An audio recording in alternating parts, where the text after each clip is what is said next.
Lekhi, who joins us right now. Ms. Lekhi, thank you for joining us. Good afternoon, not yet, but good morning.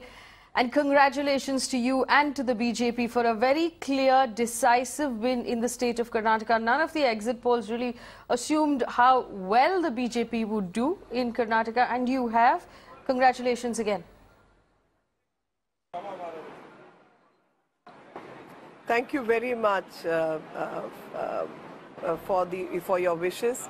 Well, I think all the polls were not catching on right for the simple reason that we were winning from the day one, and groundswell situation definitely was against Siddaramaiah on local issues and the issues of governance, and BJP came as a strong force in terms of organizational capacity under the leadership of the party president and the state leadership, which has got a lot of affection and adulation from the public generally.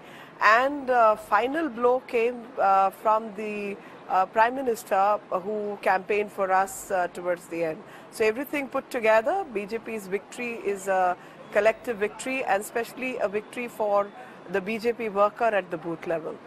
Ms. Lekhi, is it now a given that B.S. Yediyurappa will be the next Chief Minister of Karnataka?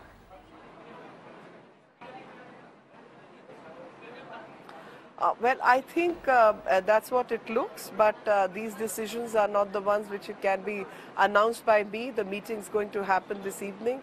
Everything will be brought forward post that meeting.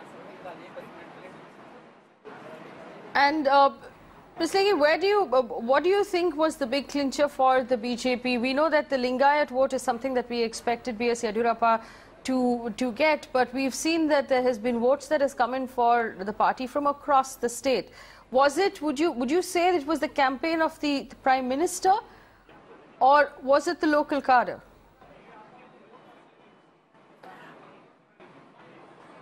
Everyone.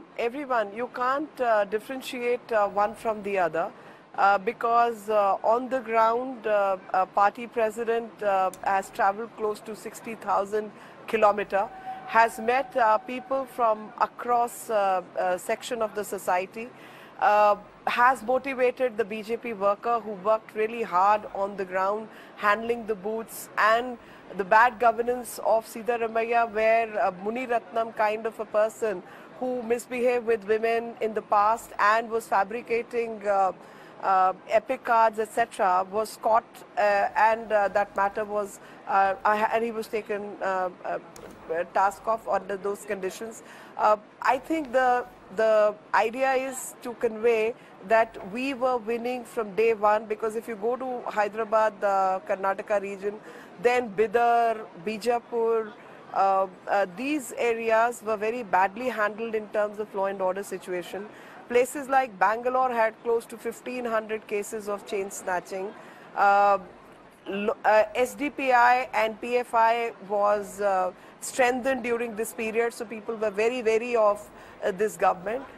From day one, we were positive, but I guess media was playing their own game, so that the fence voter does not shift to BJP, and they got it all wrong. So if I take it as... but Ms. Lekhi, you said the media was playing its own game. Academically... You said the media was playing its own game. What did you mean specifically? So many channels through and through were showing BJP is losing first to begin with, and then they made it a hung assembly.